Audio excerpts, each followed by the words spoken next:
Hello नमस्कार भारतीयों, क्या हाल है। आज हम पॉलिटी का पहला वीडियो लेकर आए हैं। ये वीडियो पहली सारी वीडियो से कुछ अलग है।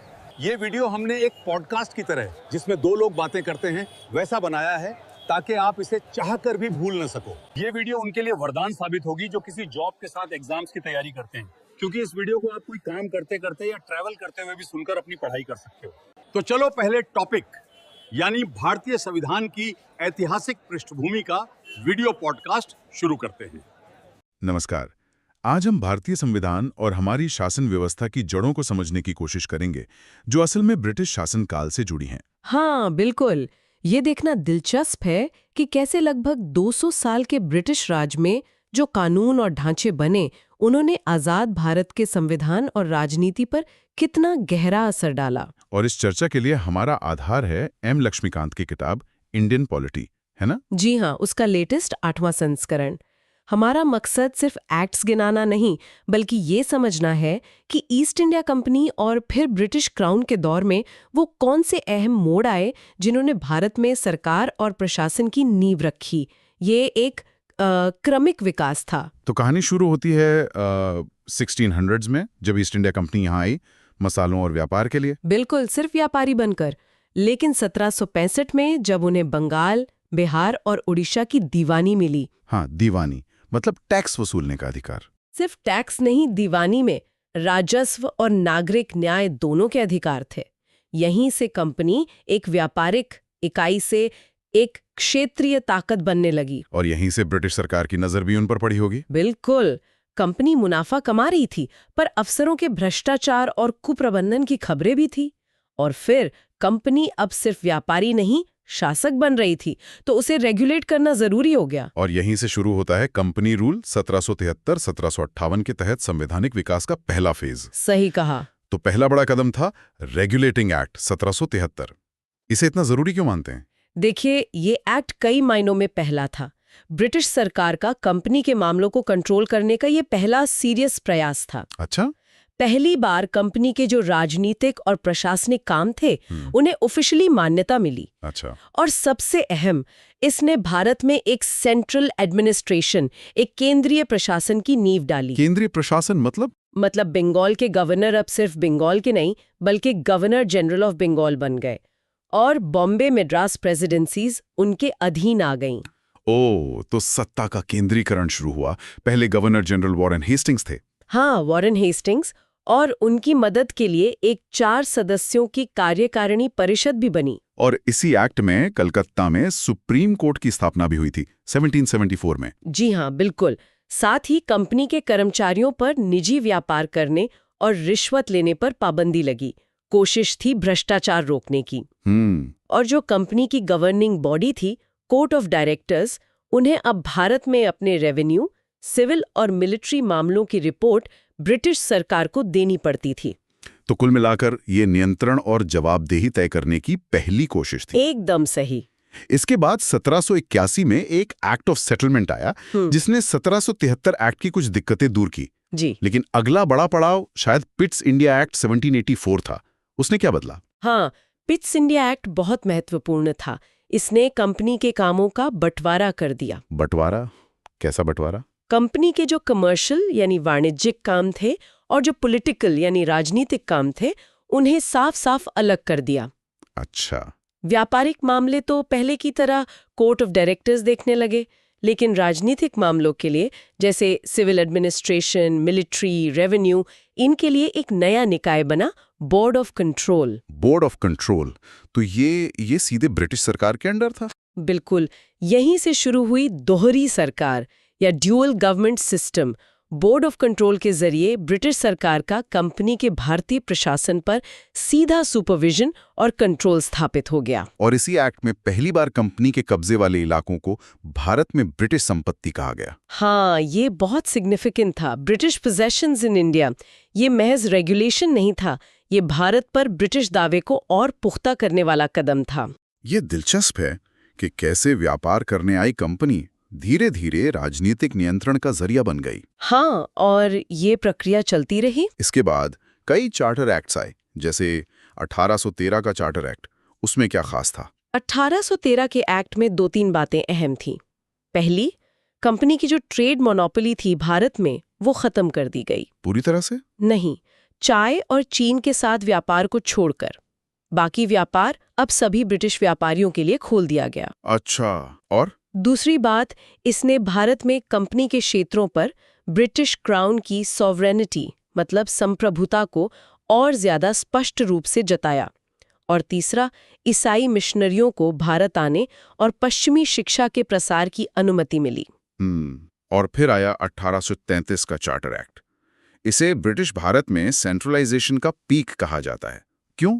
क्योंकि इस एक्ट ने बंगाल के गवर्नर जनरल का पद नाम बदलकर भारत का गवर्नर जनरल यानी गवर्नर जनरल ऑफ इंडिया कर दिया और सारी सिविल और मिलिट्री शक्तियां उसी में निहित कर दी। यानी अब एक व्यक्ति पूरे ब्रिटिश भारत का प्रमुख बन गया। हाँ, और लॉर्ड विलियम बेंटिक पहले भारत के गवर्नर जनरल बने। बॉम्बे और मद्रास की सरकारों की कानून बनाने की शक्ति लगभग छीन ली गई। पूरे ब्रिटिश भारत के लिए कानून बनाने की एक्सक्लूसिव पावर अब गवर्नर जनरल और उसकी काउंसिल के पास थी। तो ये तो बहुत बड़ा केंद्रीकरण था। कंपनी का क्या हुआ? कंपनी की सारी कमर्शियल एक्टिविटी खत्म कर दी गई। अब वो पूरी तरह से एक एडमिनिस्ट्रेटिव बॉडी बन गई जो क्राउन की तरफ से एक ट्रस्टी के तौर पर भारत का प्रशासन चला रही थी। अच्छा, और इसी एक्ट में सिविल सर्विसेज में खुली प्रतियोगिता की कोशिश हुई थी, जिसमें भारतीय भी शामिल हो सकते थे। हाँ, कोशिश हुई थी, पर कोर्ट ऑफ डायरेक्टर्स ने विरोध किया तो वो लागू नहीं हो पाया उस वक्त। लेकिन ये कोशिश अगले चार्टर एक्ट 1853 में कामयाब हुई। हाँ, 1853 का एक्ट इस लिहाज से अहम है, इसने सिविल सेवाओं में भर्ती के लिए खुली प्रतियोगिता प्रणाली शुरू की और इसे भारतीयों के लिए भी खोल दिया गया।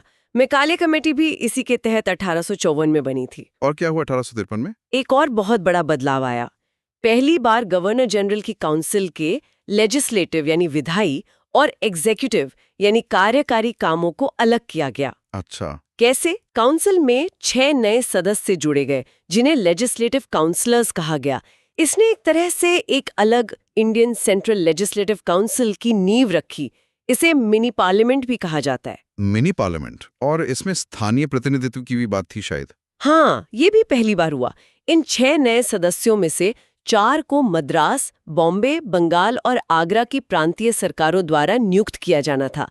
ये एक बहुत ही शुरुआती और सीमित ही सही पर स्थानीय प्रतिनिधित्व की दिशा में कदम था। और इस एक्ट ने कंपनी का शासन तो बढ़ाया, पर कोई टाइम लिमिट नहीं दी। ये एक इशारा था कि कंपनी का शासन कभी भी खत्म किया जा सकता है। और वो खत्म हुआ 1857 के विद्रोह के बाद। फिर शुरू हुआ क्राउन का शासन 1858 से 1947 तक।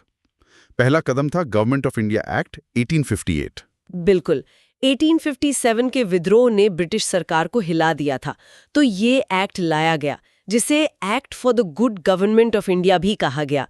इसने ईस्ट इंडिया कंपनी को खत्म कर दिया। पूरी तरह से? हाँ, पूरी तरह से। भारत का शासन, क्षेत्र, राजस्व सब कुछ सीधे ब्रिटिश क्राउन यानी महारानी विक्टोरिया के हाथ में चला गया। और गवर्नर जनरल का पद? उसका नाम बदलकर वाइसराय कर दिया गया। वाइसराय भारत में क्राउन का सीधा प्रतिनिधि होता था। लॉर्ड कैनिंग पहले वाइसराय बने। तो अब कंट्रोल सीधे लंदन से होने लगा। इसके लिए इंग्लैंड में क्या बदलाव हुए? पिट्स इंडिया एक्ट वाली डुअल गवर्नमेंट का क्या हुआ? वो खत्म कर दी गई। बोर्ड ऑफ कंट्रोल और कोर्ट ऑफ डायरेक्टर्स दोनों समाप्त। उसकी जगह एक नया पद बना, secretary of state for India यानी भारत के राज्य सचिव। ये कौन होता था? ये ब्रिटिश कैबिनेट का मेंबर होता था और ब्रिटिश संसद के प्रति जवाबदेह था। भारतीय प्रशासन पर इसका पूरा अधिकार था। उसकी मदद के लिए 15 सदस्यों की एक इंडिया काउंसिल बनी जो सलाहकार थे। लेकिन क्या इससे भारत में जमीनी स्तर पर शासन में कोई बड़ा बदलाव आया? नहीं, ज्यादा नहीं। ये एक्ट मुख्य रूप से इंग्लैंड में जो कंट्रोल की मशीनरी थी उसमें सुधार था।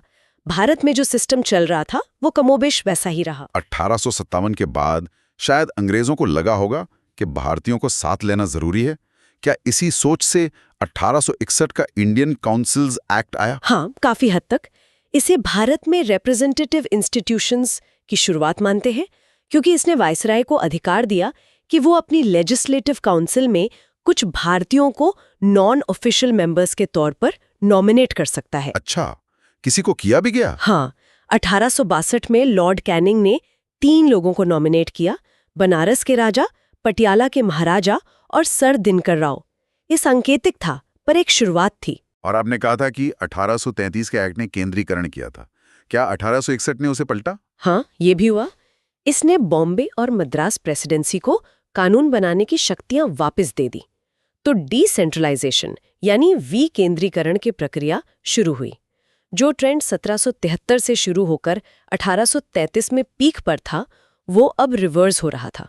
और इसी एक्ट ने पोर्टफोलियो सिस्टम को भी मान्यता दी। जी हाँ, लॉर्ड कैनिंग ने 1859 में ये सिस्टम शुरू किया था। उसे इस एक्ट ने कानूनी मान्यता दे दी। इसमें वाइसराय की काउंसिल के हर मेंबर को एक या ज्यादा डिपार्टमेंट्स का इंचार्ज बनाया जाता था। ये तो आज के कैबिनेट सिस्टम जैसा ही है। बिल्कुल, उसी की नींव थी ये। फिर 1892 का एक्ट आया, जिसने काउंसिल्स में नॉन ऑफिशियल मेंबर्स की संख्या बढ़ाई, लेकिन बड़ा बदलाव शायद 1909 के मॉडले मिंटो सुधारों से आया। हाँ बिल्कुल, 1909 का इंडियन काउंसिल्स एक्ट, जिसे मॉर्ले मिंटो रिफॉर्म्स कहते हैं। मॉर्ले सेक्रेटरी ऑफ स्टेट थे, मिंटो वाइसरॉय। ये कई वजहों से बड़ा कदम था। जैसे इसने सेंट्रल और प्रोविंशियल लेजिस्लेटिव काउंसिल्स का साइज काफी बढ़ाया। सेंट्रल काउंसिल में 16 से 60 सदस्य हो गए।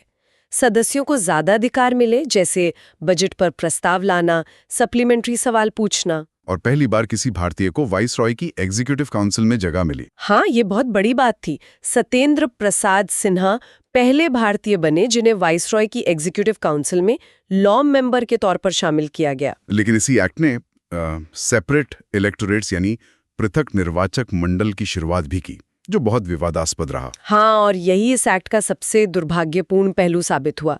इसने मुसलमानों के लिए सेपरेट इलेक्टोरेट्स का सिस्टम शुरू किया। इसका मतलब क्या था? इसका मतलब था कि मुस्लिम सदस्य केवल मुस्लिम वोटर्स द्वारा ही चुने जाएंगे। इसने एक तरह से सांप्रदायिकता को कानूनी जामा पहना दिया और आगे चलकर विभाजन की नींव रखी। इसीलिए लॉर्ड मिंटो को फादर ऑफ कम्युनल इलेक्टोरेट भी कहा जाता है। सिर्फ मुसलमानों के लिए या औरों के लिए भी? नहीं, रेसिडेंसी, कॉरपोरेशनों, चेंबर्स ऑफ कॉमर्स, यूनिवर्सिटीज और जमींदारों के लिए भी अलग प्रतिनिधित्व का प्रावधान किया। तो प्रतिनिधित्व तो बढ़ा, लेकिन बंटवारे की कीमत पर।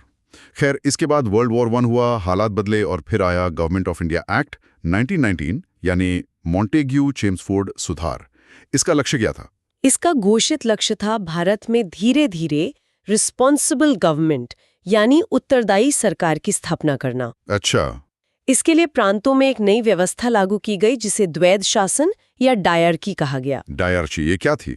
इसमें प्रांतीय विषयों को 2 लिस्ट में बांटा गया, रिजर्व्ड यानी आरक्षित और ट्रांसफर्ड यानी हस्तांतरित। आरक्षित और हस्तांतरित, थोड़ा और समझाएंगे इसे? जरूर। जो रिजर्व सब्जेक्ट्स थे, जैसे पुलिस, फाइनेंस, लैंड रेवेन्यू, वो गवर्नर अपनी एग्जीक्यूटिव काउंसिल की मदद से देखता था, और ये काउंसिल लेजिस्लेचर के प्रति जवाबदेही नहीं थी। और ट्रांसफर्ड? जो ट्रांसफर्ड सब्जेक्ट्स थे, जैसे एजुकेशन, हेल्थ, लोकल गवर्नमेंट, वो गवर्नर भारतीय मंत्रियों की सलाह से देखता था, और ये मंत्री लेजिस्लेचर के प्रति जवाबदेह थे। तो ये तो बड़ा कंफ्यूजिंग सिस्टम लगता है। क्या ये सफल हुआ? नहीं, ये प्रयोग ज्यादा सफल नहीं हुआ, क्योंकि असली पावर गवर्नर और रिजर्व्ड सब्जेक्ट्स के पास ही रही। ये एक तरह का आधा अधूरा उत्तरदायित्व था। और केंद्र में क्या हुआ? चुनाव वगैरह में कुछ बदलाव? केंद्र में पहली बार बाइकैमरल लेजिस्लेचर यानी द्विसदनीय विधायिका बनी, council of state upper house और लेजिस्लेटिव असेंबली लोअर हाउस। और देश में पहली बार डायरेक्ट इलेक्शंस यानी प्रत्यक्ष चुनाव शुरू हुए। डायरेक्ट इलेक्शंस मतलब सब वोट दे सकते थे? नहीं, वोटिंग राइट्स बहुत लिमिटेड थे। प्रॉपर्टी, टैक्स या एजुकेशन के आधार पर बहुत कम लोगों को वोट देने का अधिकार मिला। अच्छा, और वो सेपरेट इलेक्टोरेट्स का क्या हुआ? उसे और बढ़ाया गया। सिखों, इंडियन क्रिश्चियंस, एंग्लो इंडियंस और यूरोपियंस के लिए भी इसे लागू कर दिया गया। और इसी एक्ट के तहत पब्लिक सर्विस कमीशन भी बना। हाँ, एक सेंट्रल पब्लिक सर्विस कमीशन की स्थापना का प्रावधान था, जो 1926 में बना। 1919 के एक्ट में ये भी था कि 10 साल बाद इसकी समीक्षा होगी, जिसके लिए साइमन कमीशन आया, वो भी 2 साल पहले ही आ गया। हाँ, 1927 में सर जॉन साइमन की अध्यक्षता में कमीशन बना, लेकिन इसमें सारे सदस्य ब्रिटिश थे, एक भी भारतीय नहीं। इसीलिए इसका इतना विरोध हुआ, साइमन गो बाइक के नारे लगे। बिल्कुल। कमीशन ने 1930 में रिपोर्ट दी। उसमें डायरकी खत्म करने, प्रांतीय प्रांतों में जिम्मेदार सरकार लाने और हाँ, कम्युनल इलेक्टोरेट जारी रखने की सिफारिश थी। इन सिफारिशों पर विचार के लिए फिर लंदन में गोलमेज सम्मेलन हुए। हाँ, 3 राउंड टेबल कॉन्फ्रेंसेस हुई। और इसी दौरान 1932 में वो कम्युनल अवार्ड और फिर पूना पैक्ट हुआ। हाँ, ब्रिटिश पीएम रैमसे मैकडोनाल्ड ने कम्युनल अवार्ड की घोषणा की, जिसने सेपरेट इलेक्टोरेट्स को डिप्रेस्ड क्लासेस यानी दलित वर्गों तक बढ़ा दिया। गांधी जी ने इसका कड़ा विरोध किया था। हाँ, वो उस समय पूना की यरवदा जेल में थे। उन्होंने आमरण अनशन शुरू कर दिया। आखिरकार गांधी जी और डॉक्टर BR अम्बेडकर के बीच एक समझौता हुआ, जिसे पूना पैक्ट कहते हैं। इसमें क्या तय हुआ? इसने दलित वर्गों के लिए सेपरेट इलेक्टोरेट्स की बजाय हिंदू जॉइंट इलेक्टोरेट के अंदर ही रिजर्व्ड सीट्स यानी आरक्षित सीटों पर सहमति बनी। अच्छा, इन सब डेवलपमेंट्स के बाद आया गवर्नमेंट ऑफ इंडिया एक्ट 1935। इसे तो हमारे संविधान का एक बड़ा सोर्स माना जाता है। बिल्कुल, ये एक बहुत लंबा और डिटेल्ड डॉक्यूमेंट था। इसने एक ऑल इंडिया फेडरेशन बनाने का प्रस्ताव रखा, जिसमें ब्रिटिश प्रांत और रियासतें शामिल होती। पर ये फेडरेशन तो कभी बना ही नहीं बन पाया, क्योंकि रियासतें इसमें शामिल नहीं हुई। लेकिन इसने केंद्र और इकाइयों के बीच शक्तियों का बंटवारा किया 3 लिस्ट्स में: फेडरल लिस्ट, प्रोविंशियल लिस्ट और कॉन्करेंट लिस्ट। ये तो आज भी हमारे संविधान में है। और प्रांतों में जो डायरकी थी, उसका क्या हुआ? ऑटोनॉमी यानी प्रांतीय स्वायत्तता दी गई। मतलब प्रांत अब अपने मामलों में स्वतंत्र थे। हाँ, अपने परिभाषित दायरे में। वहां अब पूरी तरह से जिम्मेदार सरकारें बनी, जो प्रांतीय विधायिका के प्रति जवाबदेह थीं। ये 1937 में लागू हुआ। हालांकि 1939 में वर्ल्ड वॉर शुरू होने पर कांग्रेस सरकारों ने इस्तीफा दे दिया था। और केंद्र में डायरकी लाने का भी प्रस्ताव था। हाँ, प्रस्ताव था, पर वो कभी लागू नहीं हो पाया। हाँ, 11 में से 6 प्रांतों में बाईकैमरलिज्म यानी द्विसदनीय विधायिका शुरू की गई। इस एक्ट ने कई महत्वपूर्ण संस्थाओं की भी नींव रखी थी ना, जैसे RBI। हाँ, बिल्कुल। रिजर्व बैंक ऑफ इंडिया की स्थापना का प्रावधान इसी में था। साथ ही federal public service commission, provincial public service commission और जॉइंट पब्लिक सर्विस कमीशन का भी प्रावधान था। और फेडरल कोर्ट? हाँ, एक फेडरल कोर्ट की स्थापना का भी प्रावधान था, जो 1937 में स्थापित हुआ। और बर्मा को भारत से अलग किया गया। जी हाँ, बर्मा अब म्यांमार को भारत से अलग कर दिया गया। वोटिंग राइट्स को और बढ़ाया गया। करीब 14% आबादी को वोट का अधिकार मिला। दलित वर्गों, महिलाओं और मजदूरों के लिए भी सेपरेट रिप्रेजेंटेशन को एक्सटेंड किया गया। ये वाकई एक मील का पत्थर था, जिसने आजादी के बाद के भारत की प्रशासनिक और संवैधानिक रूपरेखा पर गहरा असर डाला। निश्चित रूप से। और फिर हम पहुंचते हैं बिल्कुल आखिरी पड़ाव पर, इंडियन इंडिपेंडेंस एक्ट 1947। हाँ, वर्ल्ड वॉर 2 के बाद ब्रिटेन कमजोर हो चुका था। भारत में आजादी का आंदोलन जोरों पर था। फरवरी 1947 में ब्रिटिश पीएम क्लेमेंट एटली ने घोषणा कर दी कि जून 1948 तक ब्रिटिश शासन खत्म हो जाएगा। लेकिन मुस्लिम लीग तो विभाजन पर अड़ी थी। हाँ, तब लॉर्ड माउंटबैटन वाइसराय बनकर आए। उन्होंने माउंटबैटन प्लान पेश किया, जिसमें भारत के विभाजन और सत्ता ट्रांसफर की बात थी। कांग्रेस और मुस्लिम लीग दोनों ने इसे मान लिया। और इसी प्लान को लागू करने के लिए ब्रिटिश संसद ने पास किया इंडियन इंडिपेंडेंस एक्ट 1947। बिल्कुल। इस एक्ट ने क्या क्या किया? इसने 15 अगस्त 1947 को भारत में ब्रिटिश राज हमेशा के लिए खत्म कर दिया। भारत एक स्वतंत्र और संप्रभु राष्ट्र घोषित हुआ। और देश का विभाजन? हाँ, भारत का विभाजन हुआ और भारत और पाकिस्तान 2 नए इंडिपेंडेंट डोमिनियन बने। दोनों को ब्रिटिश कॉमनवेल्थ से अलग होने का भी अधिकार था।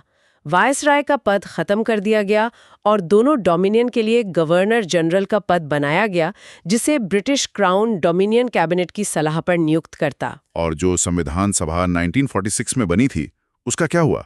दोनों डोमिनियन की संविधान सभाओं को पूरी शक्ति दे दी गई कि वो अपने अपने देश के लिए जैसा चाहें वैसा संविधान बना सकती हैं और ब्रिटिश संसद के किसी भी कानून को, यहाँ तक कि इंडिपेंडेंस एक्ट को भी बदल या रद्द कर सकती हैं।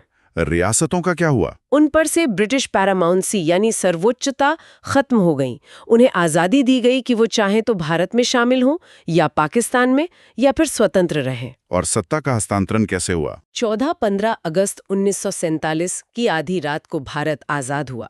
लॉर्ड माउंटबैटन आज़ाद भारत के पहले गवर्नर जनरल बने। उन्होंने जवाहरलाल नेहरू को पहले प्रधानमंत्री के रूप में शपथ दिलाई और जो संविधान सभा 1946 में बनी थी, वही आजाद भारत की पहली पार्लियामेंट बन गई। तो हमने देखा कि कैसे करीब 200 साल में रेगुलेशन से शुरुआत हुई, फिर केंद्रीकरण हुआ, फिर धीरे धीरे प्रतिनिधित्व और विकेंद्रीकरण आया, डायर की जैसे प्रयोग हुए, सांप्रदायिक प्रतिनिधित्व का एक दुखद मोड़ आया, फिर प्रांतीय स्वायत्ता मिली और अंत में ये सफर आजादी और विभाजन पर खत्म हुआ। बिल्कुल, ये पूरी यात्रा बहुत उतार चढ़ाव वाली रही। एक तरफ नियंत्रण की कोशिशें थीं, तो दूसरी तरफ भारतीयों को शासन में शामिल करने का बढ़ता दबाव भी था। अब यहाँ सोचने वाली बात यह है कि ये जो पूरी विधायी विरासत थी, जिसमें केंद्रीकरण और विकेंद्रीकरण के दौर थे, प्रतिनिधित्व के अलग अलग मॉडल आए और विभाजन की सच्चाई भी थी। हाँ, इसने आजाद भारत के संविधान निर्माताओं के सामने क्या चुनौतियां रखी होंगी और उनके फैसलों को कैसे प्रभावित किया होगा। मतलब उन्होंने जो प्रावधान चुने, जैसे federal structure, fundamental rights, parliamentary system, secularism, उन पर इस ऐतिहासिक पृष्ठभूमि का क्या असर रहा होगा, ये एक अहम सवाल है।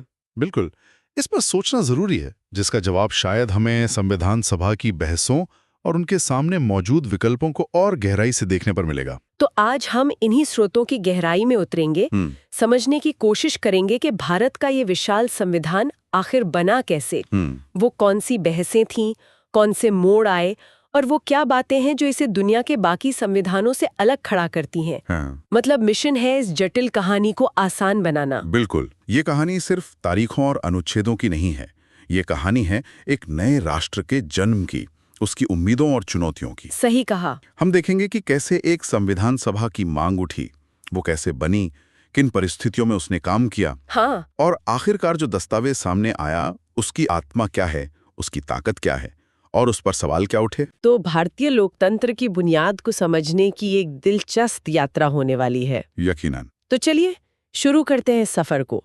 सबसे पहला सवाल तो यही उठता है कि अपने देश का संविधान बनाने के लिए एक अलग सभा हो, ये ख्याल आया कहाँ से? देखिए, इसका क्रेडिट अक्सर 1934 में M.N. रॉय को दिया जाता है। वो भारत में कम्युनिस्ट आंदोलन के एक बड़े नेता थे। अच्छा, M.N. रॉय 1934 में। हाँ, फिर औपचारिक तौर पर भारतीय राष्ट्रीय कांग्रेस ने 1935 में ये मांग उठाई।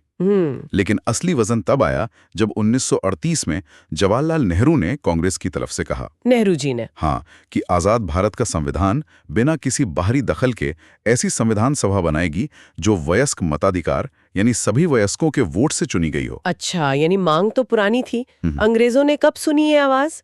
उनको तो वक्त लगा होगा। हाँ, उन्होंने हाँ कहने में वक्त लगाया। पहले 1940 के अगस्त प्रस्ताव में सैद्धांतिक मंजूरी दी, मतलब मान लिया कि हाँ होनी चाहिए। सिर्फ सैद्धांतिक मंजूरी? जी। फिर 1942 में सर स्टैफर्ड क्रिप्स एक प्रस्ताव लाए, क्रिप्स मिशन। हाँ, क्रिप्स मिशन। लेकिन मुस्लिम लीग ने उसे खारिज कर दिया। क्यों? क्योंकि वो भारत का बंटवारा और दो अलग संविधान सभाएं चाहते थे, एक भारत के लिए, एक पाकिस्तान के लिए। अच्छा। आखिरकार 1946 में कैबिनेट मिशन प्लान आया, उसने दो संविधान सभाओं की मांग तो ठुकरा दी। मतलब एक ही सभा होगी। हाँ, लेकिन एक ऐसी योजना पेश की जिससे संविधान सभा बनने का रास्ता साफ हुआ। हालांकि कह सकते हैं कि बंटवारे के बीज भी कहीं ना कहीं इसी में छिपे थे। तो इसी कैबिनेट मिशन योजना के तहत नवंबर 1946 में संविधान सभा बनी। इसमें कौन लोग थे, कैसे चुने गए थे, क्या ये वाकई पूरे भारत की नुमाइंदगी करती थी? योजना के मुताबिक कुल 389 सदस्य होने थे। तय हुआ था 389। काफी बड़ी संख्या है। हाँ, इनमें से 296 ब्रिटिश भारत से और 93 देसी रियासतों से। अच्छा, ब्रिटिश भारत और रियासतें। हाँ जी, ब्रिटिश भारत की सीटों को भी प्रांतों और चीफ कमिश्नर क्षेत्रों में बांटा गया था और ये सीटें मोटे तौर पर आबादी के हिसाब से थीं। करीब 10 लाख लोगों पर एक सीट। 10 लाख पर एक, ठीक है। और चुनाव का तरीका क्या था? क्या आम जनता ने वोट दिया था? नहीं, यही एक पेच है। ब्रिटिश भारत के सदस्य सीधे जनता ने नहीं चुने थे। ओहो, तो फिर कैसे? उन्हें प्रांतीय विधानसभाओं के सदस्यों ने चुना था, वो भी एक खास तरीके से, जिसे आनुपातिक प्रतिनिधित्व कहते हैं, सिंगल ट्रांसफरेबल वोट वाला सिस्टम। अच्छा, प्रोपोर्शनल रिप्रेजेंटेशन। हाँ, आसान भाषा में कहें तो ये तरीका छोटे समूहों को भी कुछ नुमाइंदगी देने की कोशिश करता है। और रियासतों वाले?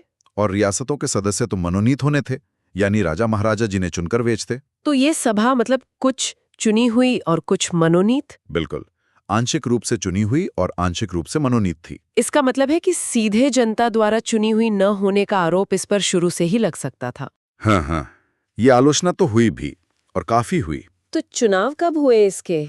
चुनाव जुलाई-अगस्त 1946 में हुए। कांग्रेस को 208 सीटें मिली, मुस्लिम लीग को 73 और बाकी छोटी पार्टियों और निर्दलियों को 15। और रियासतें? रियासतों ने शुरू में दुई बनाए रखी, तो उनकी 93 सीटें खाली रह गईं। अच्छा, वो शामिल नहीं हुई शुरू में? नहीं। हालांकि ये कहना भी जरूरी है कि सीधे चुनाव न होने के बावजूद इस सभा में उस वक्त के लगभग सभी बड़े चेहरे शामिल थे। जैसे कौन कौन? जैसे Jawaharlal Nehru, Sardar Patel, doctor Rajendra Prasad, doctor BR Ambedkar, Maulana Azad, कई बड़े नाम थे। और हर समुदाय, हिंदू, मुस्लिम, सिख, पारसी, एंग्लो इंडियन, ईसाई, SC, ST और महिलाएं भी। स्रोत बताते हैं कि 15 महिला सदस्य थीं।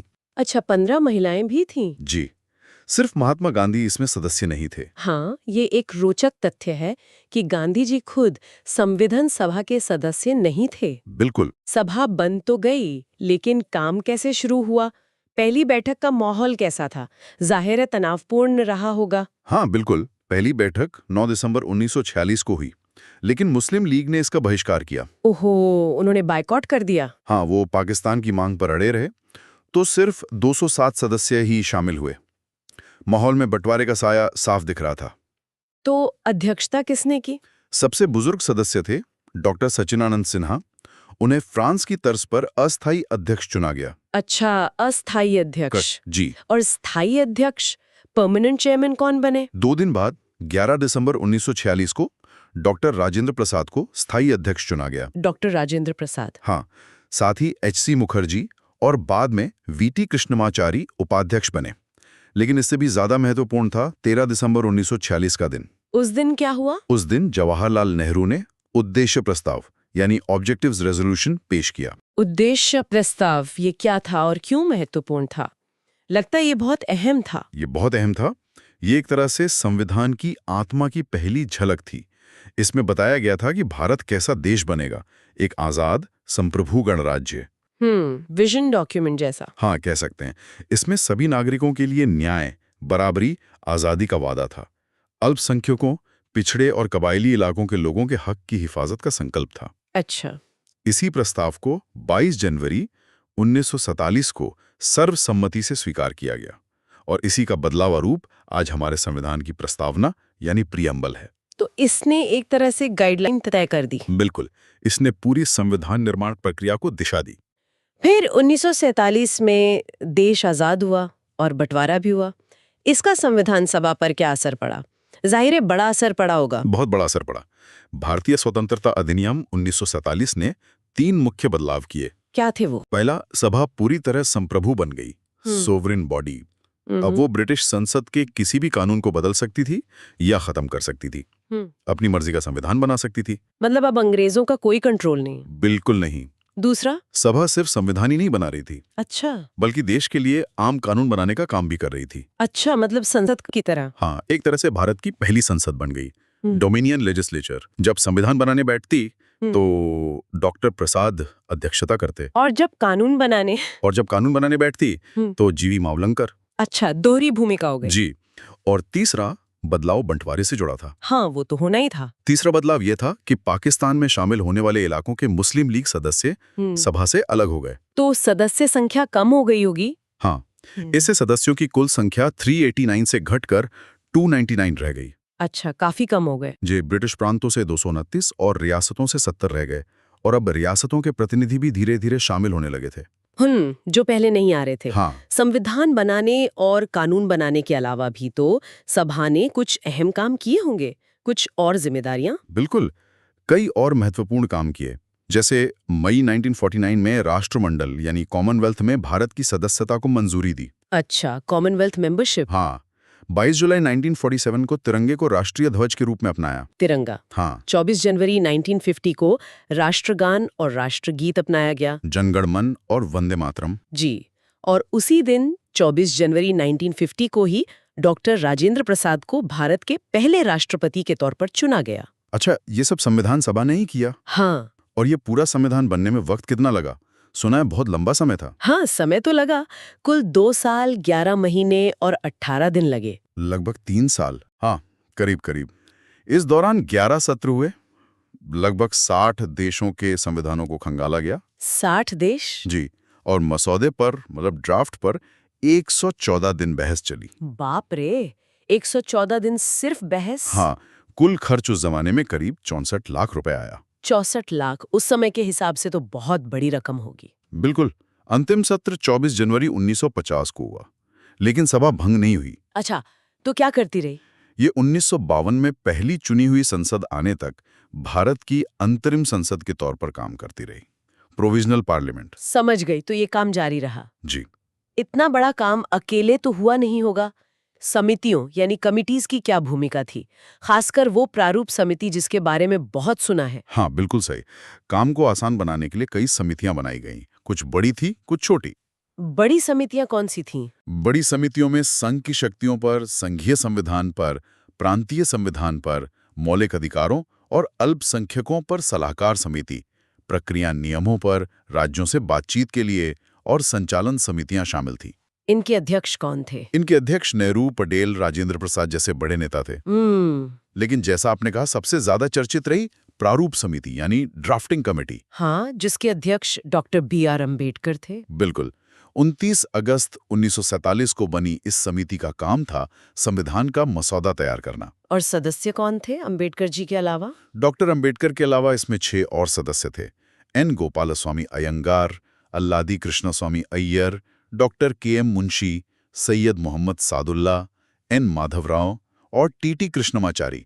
कुछ सदस्य बदले भी गए थे बीच में। अच्छा। इस समिति ने बाकी समितियों के सुझावों को समेटकर पहला मसौदा फरवरी 1948 में पेश किया। पहला ड्राफ्ट। हाँ। फिर लोगों को इस पर राय देने के लिए 8 महीने का वक्त दिया गया। 1948 में आया। प्रारूप समिति ने ये काम 6 महीने से भी कम समय में 141 बैठकों में पूरा किया। हाँ। जो अपने आप में एक बड़ी उपलब्धि थी। सिर्फ 141 बैठकों में? हाँ। काफी तेजी से काम किया। हाँ, बहुत केंद्रित होकर काम किया गया। तो ये अंतिम मसौदा पास कब और कैसे हुआ, ये प्रक्रिया कैसी थी? अंतिम मसौदा डॉक्टर अंबेडकर ने 4 नवंबर 1948 को सभा में पेश किया। इसे कहते हैं फर्स्ट रीडिंग, पहली रीडिंग। हाँ। इस पर कुछ दिन सामान्य चर्चा हुई।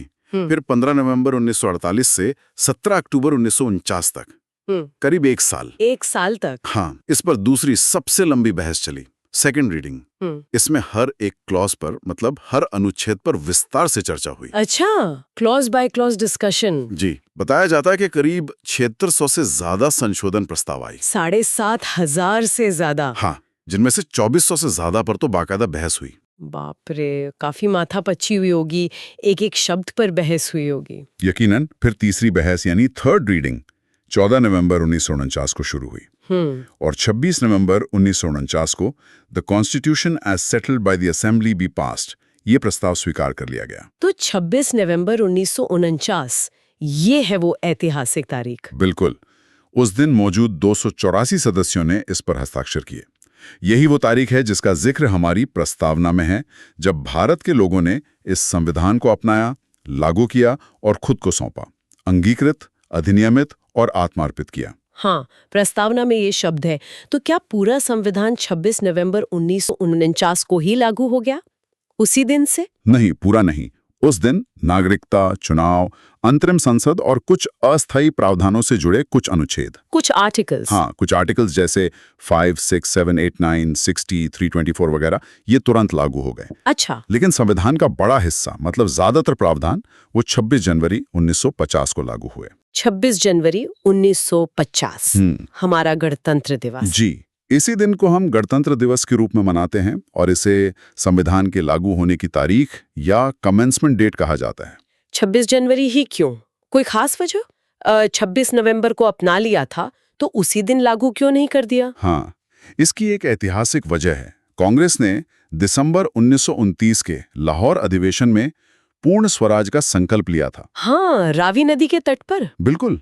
और 26 जनवरी 1930 को पहली बार पूर्ण स्वराज दिवस मनाया गया था। अच्छा। तो उसी ऐतिहासिक दिन की याद में, उसकी महत्ता बनाए रखने के लिए, संविधान को पूरी तरह लागू करने के लिए 26 जनवरी 1950 की तारीख चुनी गई। ये तो बहुत दिलचस्प बात है। हाँ, और इसके साथ ही भारतीय स्वतंत्रता अधिनियम 1947 और भारत सरकार अधिनियम 1935 खत्म हो गए, निरस्त कर दिए गए। अब जब संविधान बन गया तो जाहिर है इसकी आलोचना भी हुई होगी, जैसे सभा की हुई थी।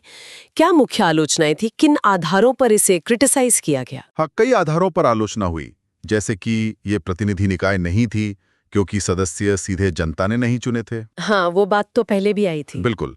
इसे संप्रभु नहीं माना गया क्योंकि ये अंग्रेजों के बनाए प्लान पर बनी थी। हालांकि 1947 के बाद ये पूरी तरह संप्रभु हो गई थी, लेकिन शुरुआती आलोचना ये थी। इसमें वक्त बहुत लगा।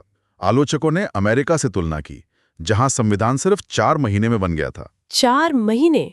और हमें लगे करीब 3 साल। जी। नजीरुद्दीन अहमद ने तो मजाक में प्रारूप समिति को ड्रिफ्टिंग कमेटी यानी बहती हुई समिति तक कह दिया था। ड्रिफ्टिंग कमेटी मतलब दिशाहीन। हाँ, मतलब कि बहुत धीरे काम कर रही है, बह रही है बस। और कांग्रेस के दबदबे की बात, वो आलोचना भी हुई होगी। बिल्कुल। कहा गया कि इसमें कांग्रेस का प्रभुत्व था। ग्रैनविल ऑस्टिन जैसे विद्वानों ने इसे एक दलीय देश में एक दलीय निकाय कहा, one party body in a one party country. एक और आम आलोचना थी कि इसमें वकीलों और नेताओं का बोलबाला था। अच्छा, लॉयर्स पैराडाइज वाली बात। हाँ, वो संविधान की विशेषता की आलोचना में ज्यादा आती है, पर सभा के कॉम्पोजिशन की आलोचना ये थी कि बाकी वर्गों की आवाज उतनी नहीं उठ पाई और भाषा जटिल हो गई। हाँ, वो भी इसी से जुड़ा। कुछ ने तो इसे हिंदुओं का निकाय भी कहा। ऐसा किसने कहा? जैसे लॉर्ड विस्काउंट साइमन ने, और विंस्टन चर्चिल ने भी कहा कि ये भारत में केवल एक प्रमुख समुदाय का प्रतिनिधित्व करता है। ये तो गंभीर आरोप थे। जी। चलिए अब जरा खुद संविधान की बनावट और उसकी खासियतों पर आते हैं। Salient features. सबसे पहली चीज जो दिमाग में आती है वो है इसका आकार। ये दुनिया का सबसे लंबा लिखित संविधान क्यों है? इतना बड़ा क्यों बना? ये सच है। मूल संविधान में 395 अनुच्छेद और 8 अनुसूचियां थीं। 395 आर्टिकल। हाँ, और आज संशोधनों के बाद ये और भी बड़ा हो गया है। करीब 470 अनुच्छेद और 12 अनुसूचियां हैं। बाप रे, तो इतना बड़ा क्यों? इसके कई कारण हैं। एक तो जैसा हमने कहा, भारत की विशालता और विविधता। हाँ, इतने सारे राज्य, भाषाएं, धर्म, बिल्कुल, इन सबको समेटना था। दूसरा, 1935 के भारत सरकार अधिनियम का काफी प्रभाव था, जो खुद बहुत विस्तृत था।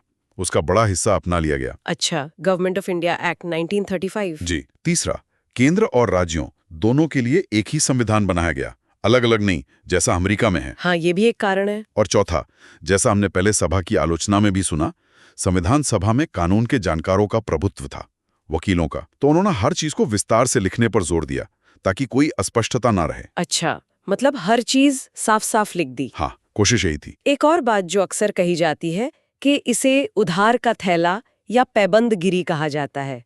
इसमें कितनी सच्चाई है?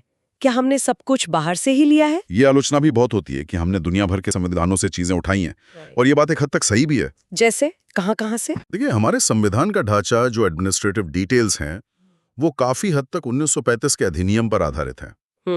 संसदीय प्रणाली हमने ब्रिटेन से ली, मौलिक अधिकार अमेरिका से, फंडामेंटल राइट्स यूएसए से। हाँ, नीति निर्देशक तत्व यानी डायरेक्टिव प्रिंसिपल्स आयरलैंड से। अच्छा। आपातकालीन प्रावधान जर्मनी के वाइमर संविधान से। अच्छा, इमरजेंसी प्रोविजंस जर्मनी से। जी। स्वतंत्रता, समानता, बंधुत्व का विचार फ्रांस से। संशोधन प्रक्रिया दक्षिण अफ्रीका से। कनाडा, ऑस्ट्रेलिया, जापान, पूर्व सोवियत संघ, मतलब कई देशों से कुछ न कुछ लिया गया है।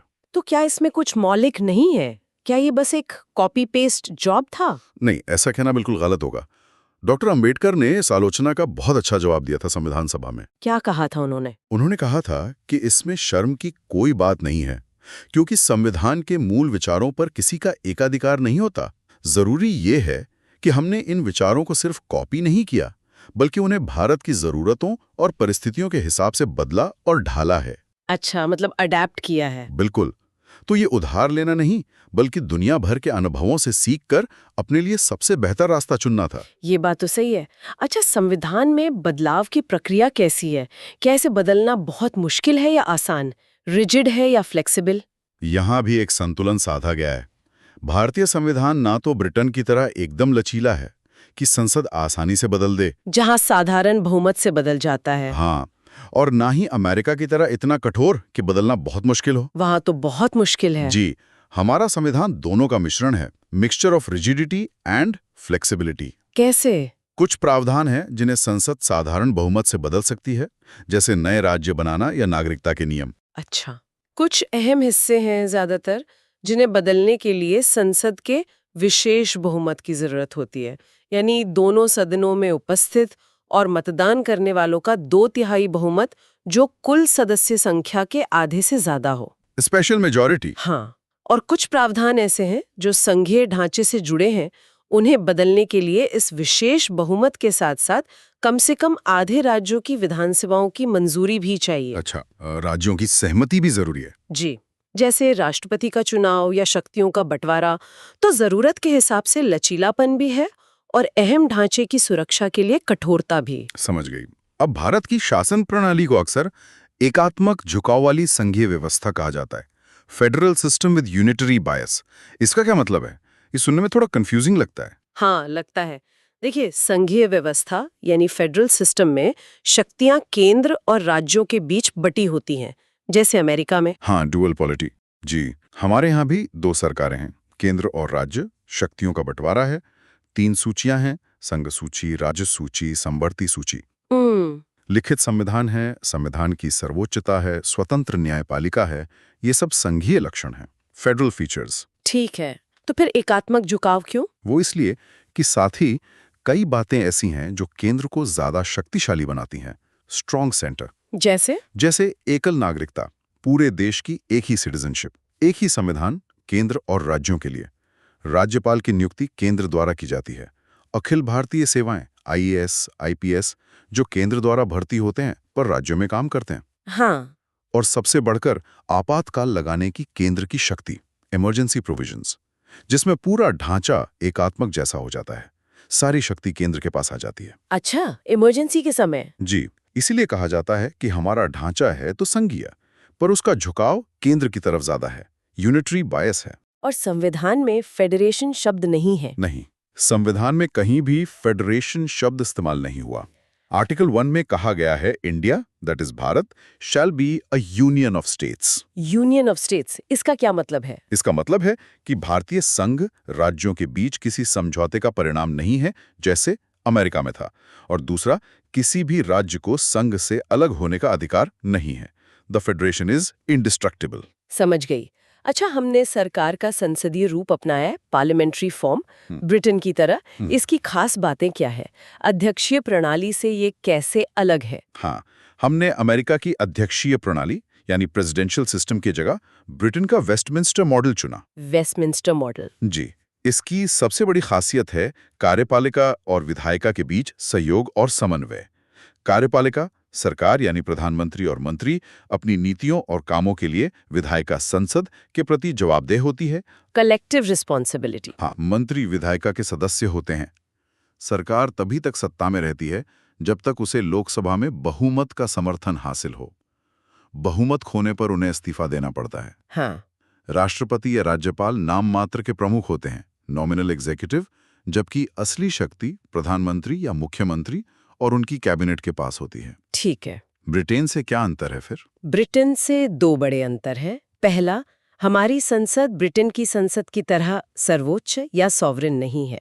हमारे यहाँ न्यायिक समीक्षा यानी जुडिशियल रिव्यू है। अच्छा, कोर्ट संसद के कानून को जांच सकती है। हाँ, और दूसरा, हमारा राष्ट्र प्रमुख यानी राष्ट्रपति चुनावा होता है।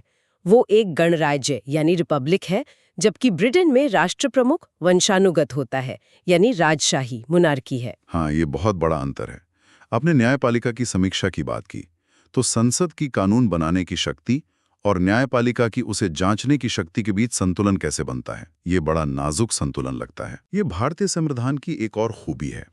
इसे कहते हैं synthesis of parliamentary sovereignty and judicial supremacy. संसदीय संप्रभुता और न्यायिक सर्वोच्चता का समन्वय। बिल्कुल, हमने न तो ब्रिटेन की तरह संसद को असीमित शक्ति दी है कि वो कुछ भी कानून बना दे, और न ही अमेरिका की तरह न्यायपालिका को इतना शक्तिशाली बनाया है कि वो हर चीज पर अंतिम फैसला करे और शासन में रुकावट डाले। तो बीच का रास्ता अपनाया है। हाँ, हमारे यहाँ सुप्रीम कोर्ट संसद द्वारा बनाए गए कानूनों की संवैधानिकता जांच सकता है। जुडिशियल रिव्यू, अगर कोई कानून संविधान के मूल ढांचे, बेसिक स्ट्रक्चर के खिलाफ है तो उसे रद्द कर सकता है। हाँ, केशवानंद भारती केस के बाद से। बिल्कुल। वहीं दूसरी तरफ संसद संविधान के बड़े हिस्से में संशोधन कर सकती है, अपनी संवैधानिक शक्ति, कॉन्स्टिट्यूएंट पावर का इस्तेमाल करके। तो एक संतुलन है। और न्यायपालिका खुद कितनी स्वतंत्र है? इंडिपेंडेंट जुडिशरी की बात होती है। संविधान ने न्यायपालिका की स्वतंत्रता सुनिश्चित करने के कई उपाय किए हैं।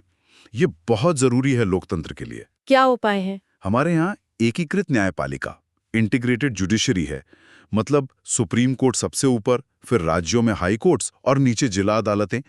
ये सब एक ही सिस्टम का हिस्सा हैं और केंद्र और राज्य दोनों के कानून लागू करते हैं। अच्छा, अमेरिका की तरह डुअल कोर्ट सिस्टम नहीं है? नहीं। फिर जजों की नियुक्ति का तरीका, उनके कार्यकाल की सुरक्षा, उन्हें हटाना बहुत मुश्किल है। उनके वेतन भत्ते जो संचित निधि पर भारित होते हैं, मतलब संसद में वोटिंग नहीं होती। रिटायरमेंट के बाद प्रैक्टिस पर रोक, ये सब उनकी स्वतंत्रता बनाए रखने के लिए है, ताकि वो बिना किसी डर या दबाव के काम कर सकें। ये तो बहुत जरूरी है। अब आते हैं नागरिकों के लिए सबसे अहम चीज पर, मौलिक अधिकार, फंडामेंटल राइट्स। इनके बारे में बताएं। संविधान का भाग 3 मौलिक अधिकारों के लिए समर्पित है। ये वो अधिकार हैं जो देश के हर नागरिक को मिले हैं और जिन्हें सरकार भी आसानी से छीन नहीं सकती। ये लोकतंत्र की बुनियाद है। कौन कौन से मुख्य अधिकार हैं? अभी 6 मौलिक अधिकार हैं। पहले 7 थे, संपत्ति का अधिकार हटा दिया गया। हाँ, वो अब लीगल राइट है। जी। तो अब है समानता का अधिकार, राइट टू इक्वालिटी, स्वतंत्रता का अधिकार, राइट टू फ्रीडम, जिसमें बोलने की आज़ादी, सभा करने की आज़ादी वगैरह शामिल है। शोषण के खिलाफ अधिकार, राइट अगेंस्ट एक्सप्लॉयटेशन, धार्मिक स्वतंत्रता का अधिकार, right to freedom of religion, संस्कृति और शिक्षा संबंधी अधिकार, कल्चरल एंड एजुकेशनल राइट्स, और सबसे जरूरी संवैधानिक उपचारों का अधिकार, यानी आर्टिकल 32। आर्टिकल 32, जिसे अंबेडकर जी ने संविधान की आत्मा कहा था। बिल्कुल। इसका मतलब है कि अगर किसी के मौलिक अधिकार का हनन होता है तो वो सीधे हाई कोर्ट आर्टिकल 226 के तहत या सुप्रीम कोर्ट आर्टिकल 32 के तहत जा सकता है। कोर्ट रिट जारी करके अधिकारों को लागू करवा सकती है। ये जस्टिशिएबल हैं। क्या ये अधिकार असीमित है, एब्सोल्यूट है? नहीं, ये असीमित नहीं है, एब्सोल्यूट नहीं है। देश की सुरक्षा, सार्वजनिक व्यवस्था, नैतिकता, दूसरे देशों से संबंध आदि के आधार पर इन पर उचित प्रतिबंध, रीजनेबल रिस्ट्रिक्शंस लगाए जा सकते हैं। अच्छा। साथ ही इन्हें संविधान संशोधन के जरिए बदला भी जा सकता है, बशर्ते वो मूल ढांचे को ना बदले। और राष्ट्रीय आपातकाल के दौरान आर्टिकल 20 अपराधों के लिए दोष सिद्धि के संबंध में संरक्षण और 21 प्राण और दैहिक स्वतंत्रता का संरक्षण को छोड़कर बाकी अधिकार निलंबित किए जा सकते हैं। ठीक है। मौलिक अधिकारों के अलावा नीति निर्देशक तत्व भी हैं, directive principles of state policy. ये क्या है और मौलिक अधिकारों से कैसे अलग हैं? ये संविधान के भाग 4 में दिए गए हैं। ये एक तरह से सरकार के लिए निर्देश हैं, गाइडलाइंस हैं कि उसे देश का शासन कैसे चलाना चाहिए और कानून बनाते समय किन बातों का ध्यान रखना चाहिए। इनका उद्देश्य क्या है? इनका उद्देश्य है भारत में एक सामाजिक और आर्थिक लोकतंत्र की स्थापना करना, एक लोक कल्याणकारी राज्य, वेलफेयर स्टेट बनाना।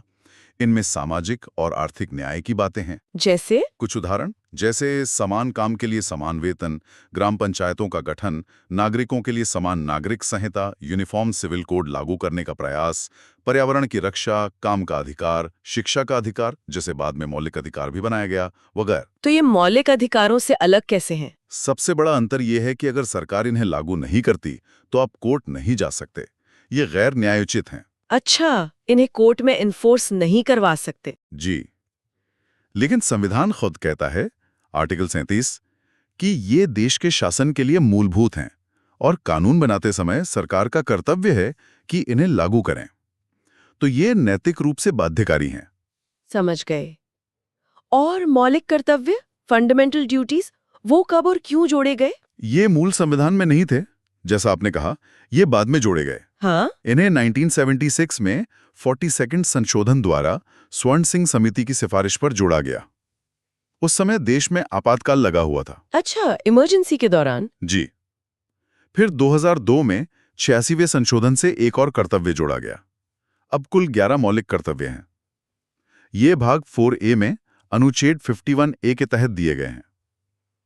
इनका क्या मकसद है? ये नागरिकों को उनके दायित्व याद दिलाते हैं, जैसे संविधान का पालन करना, राष्ट्रीय ध्वज और गान का सम्मान करना, देश की संप्रभुता, एकता और अखंडता की रक्षा करना, भाईचारा बढ़ाना, पर्यावरण की रक्षा करना, वैज्ञानिक दृष्टिकोण अपनाना, सार्वजनिक संपत्ति सुरक्षित रखना और 6 से 14 साल के बच्चों को शिक्षा के अवसर प्रदान करना। ये 11वां कर्तव्य है। क्या ये भी नॉन जस्टिशिएबल है? हाँ, ये भी निदेशक तत्वों की तरह गैर न्यायोचित, नॉन जस्टिशिएबल हैं।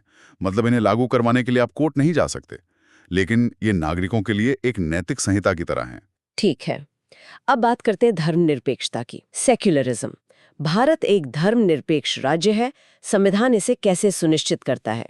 धर्मनिरपेक्ष शब्द भले ही 1976 में 42वें संशोधन द्वारा प्रस्तावना में जोड़ा गया। हाँ, सोशलिस्ट और सेक्युलर शब्द जोड़े गए थे। जी, लेकिन संविधान की भावना शुरू से ही धर्मनिरपेक्ष रही है। इसका मतलब ये नहीं है कि भारत अधार्मिक है या धर्म का विरोधी है।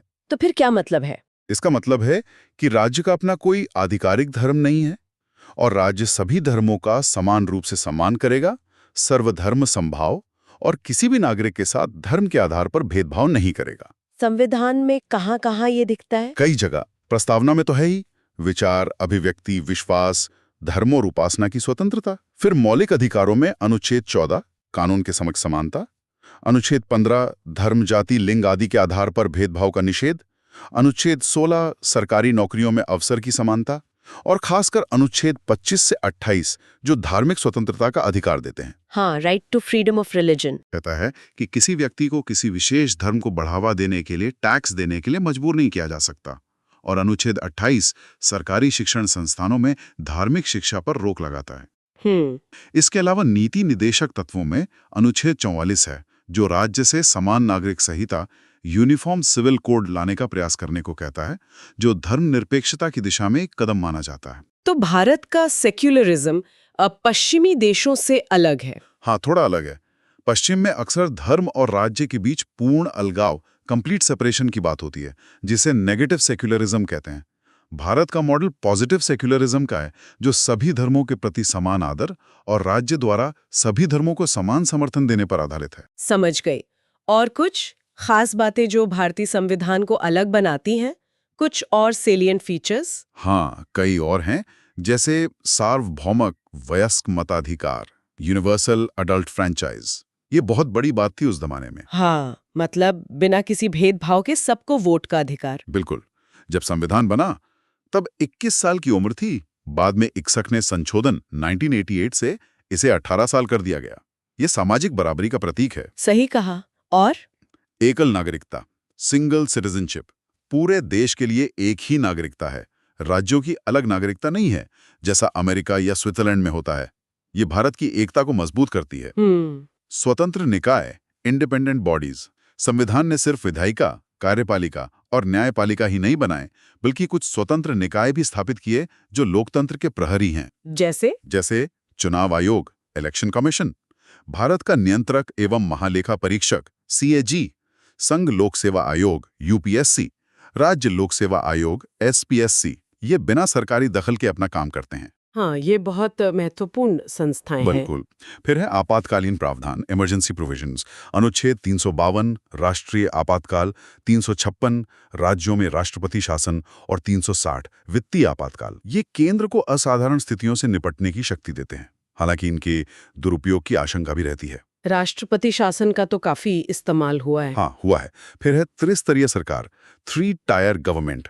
मूल संविधान में 2 स्तर थे, केंद्र और राज्य। लेकिन 1992 में 73वें और 74वें संशोधन से पंचायतों और नगर पालिकाओं को संवैधानिक दर्जा दिया गया। हाँ, लोकल सेल्फ गवर्नमेंट। जी, इससे लोकतंत्र जमीनी स्तर तक पहुंचा। और एक और चीज है, सहकारी समितियां, कोऑपरेटिव सोसाइटीज। इन्हें 2011 में 97वें संशोधन द्वारा संवैधानिक दर्जा और संरक्षण दिया गया। अच्छा, कोऑपरेटिव्स को भी कॉन्स्टिट्यूशनल स्टेटस मिला। जी। तो ये तो हुई खूबियां। जैसे सभा की आलोचना हुई, वैसे ही इन विशेषताओं की भी आलोचना हुई होगी। बिल्कुल। क्या क्रिटिसिज्म्स हैं संविधान के? बिल्कुल, आलोचनाएं भी जमकर हुई हैं। वही पुरानी बातें कुछ नए अंदाज में दोहराई गईं। जैसे वही उधार का संविधान या बोरोड कॉन्स्टिट्यूशन। कहा गया कि इसमें कुछ भी नया या मौलिक नहीं है, सब कहीं ना कहीं से लिया हुआ है। या 1935 अधिनियम की कार्बन कॉपी। आलोचकों ने कहा कि ये काफी हद तक 1935 के अधिनियम पर आधारित है, बस उसमें वयस्क मताधिकार जोड़ दिया गया है। अच्छा। PR देशमुख ने संविधान सभा में यही कहा था। कुछ ने इससे अभारतीय या भारत विरोधी, अन इंडियन और एंटी इंडियन कहा। उनका मानना था कि यह भारत की राजनीतिक परंपराओं और आत्मा को प्रतिबिंबित नहीं करता, ये पश्चिम की नकल है। के हनुमंथैया वाली बात। हाँ, के हनुमंथैया ने कहा था, हमें वीणा या सितार का संगीत चाहिए था, पर हमें एक अंग्रेजी बैंड का संगीत मिला। इसे अगांधीवादी संविधान भी कहा गया, क्योंकि इसमें महात्मा गांधी के दर्शन, खासकर ग्राम पंचायतों और कुटीर उद्योगों पर आधारित व्यवस्था को वो महत्व नहीं मिला जो मिलना चाहिए था। हालांकि बाद में निदेशक तत्वों में इसे जगह दी गई। हाँ, आर्टिकल 40 में। जी और इसके विशाल आकार और जटिल भाषा की आलोचना वो तो होनी थी। हाँ, वो भी जोरदार हुई। इसके विशाल आकार को लेकर मजाक उड़ाया गया। इसे बहुत भारी भरकम और अनावश्यक विस्तार वाला बताया गया। एचवी कामथ ने सभा के प्रतीक हाथी से इसकी तुलना करते हुए ये टिप्पणी की थी। अच्छा, हाथी जैसा विशाल। हाँ, और इसकी जटिल कानूनी भाषा के कारण इसे वकीलों का स्वर्ग, लॉयर्स पैराडाइज कहा गया। ये किसने कहा था? सर आइवर जेनिंग्स जैसे ब्रिटिश संविधान विशेषज्ञ ने। उनका मानना था कि ये इतना जटिल है कि सिर्फ वकील ही इसे समझ सकते हैं और इससे मुकदमेबाजी को बढ़ावा मिलेगा। आम आदमी की समझ से ये परे हैं। ये आलोचना तो आज भी सुनने को मिलती है। हाँ, मिलती है। इन आलोचनाओं के बावजूद ये संविधान आज भी टिका हुआ है। 70 साल से ज्यादा हो गए। हाँ, और यही इसकी खूबी है। डॉक्टर अंबेडकर ने इन आलोचनाओं का जवाब देते हुए सभा में कहा था कि उधार लेने में कोई बुराई नहीं, अगर वो चीजें हमारे काम की हैं और हमने उन्हें अपनी जरूरतों के हिसाब से बदला है। दुनिया में कोई भी चीज पूरी तरह मौलिक नहीं होती। और 1935 एक्ट वाली बात पर? उस पर उन्होंने स्वीकार किया था कि हाँ, प्रशासनिक ढांचा काफी हद तक वहीं से लिया गया है, क्योंकि भारतीयों को उसकी आदत थी, उसमें बदलाव करना मुश्किल होता, लेकिन सिद्धांत नए थे। तो ये थी लक्ष्मीकांत की किताब के आईने में भारतीय संविधान के बनने और उसकी विशेषताओं की कहानी। हमने देखा कि कैसे आज़ादी की सुबह में बंटवारे के दर्द के बीच अलग अलग विचारों और दबावों को समेटते हुए ये दस्तावेज तैयार हुआ। कितना मंथन हुआ। बिल्कुल। हमने समझा कि संविधान सभा किन चुनौतियों से गुजरी, कैसे दुनिया भर के अनुभवों से सीखा गया और कैसे एक ऐसा संविधान बना जिसमें संघीय ढांचे के साथ मजबूत केंद्र भी है, लचीलेपन के साथ कठोरता भी है और अधिकारों के साथ कर्तव्यों की भी बात है। और हमने उन सवालों और आलोचनाओं को भी देखा जो इसके साथ शुरू से जुड़े रहे हैं। आज की इस चर्चा के बाद एक सवाल मन में छोड़ जाते हैं हमारे श्रोताओं के लिए। जी। इतनी आलोचनाओं, उधार की विशेषताओं और जटिलताओं के बावजूद क्या यही मिश्रण, ये लचीलापन और कठोरता, ये अनेकता में एकता साधने की कोशिश ही इस संविधान की वो ताकत है जो इसे पिछले 7 दशकों से ज्यादा समय से भारतीय लोकतंत्र का आधार बनाए हुए है? क्या इसकी यही कॉम्प्लेक्सिटी ही इसकी स्ट्रेंथ है? ये सोचने वाली बात है। इस पर सोचिएगा जरूर। अगली बार फिर मिलेंगे एक और विषय की गहरी पड़ताल के साथ। नमस्कार। नमस्कार।